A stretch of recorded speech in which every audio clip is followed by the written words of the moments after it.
You should not hire an interior designer. And today I'm going to give you 7 reasons why I think that's the case.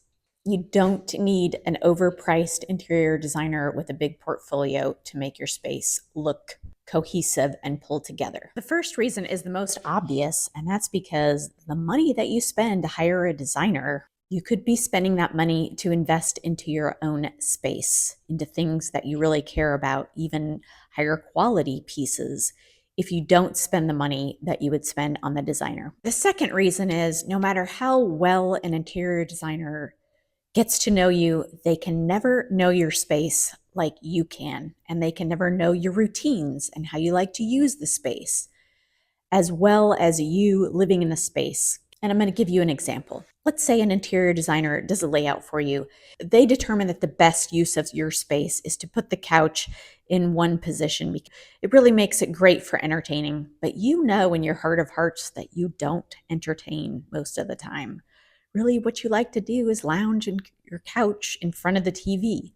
So for you, that arrangement doesn't make any sense, but only you know that. Or let's say an interior designer picks out a sofa for your space, and it's going to take minimum 12 weeks to get to you. But you have the resources to find something that isn't going to take quite so long, maybe even on Facebook Marketplace, but a designer's probably never going to recommend that. Bottom line, you're the expert on your own space and how you use it. Number 3 is technology has made it possible for you to have the same resources to design your space as a professional would. Now we have tools that are practically free like Canva and Pinterest and Instagram, places where we can go to find inspiration that didn't used to exist. And we can use tools like Canva to pull together ideas to see how they look, which are things that previously only an interior designer could do. But now, because of technology, the whole world of possibilities has opened up to us, including tutorials like the ones that I record that give you tips on proportion and how to mix patterns and things like that that previously weren't available.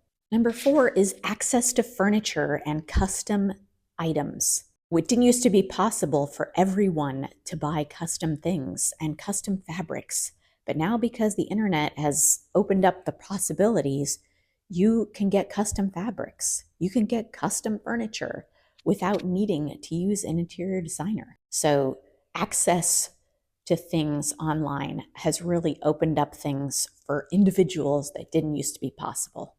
The 5th reason why you shouldn't hire an interior designer is because there's an emotional reason that you're going to like your space better if you design it. And it's even called the IKEA effect. It means that if you put the effort into doing the thing, you will ultimately like the result better than if somebody else does it for you. You become a lot more invested in all the little decisions that go into picking out the artwork and picking out the color scheme.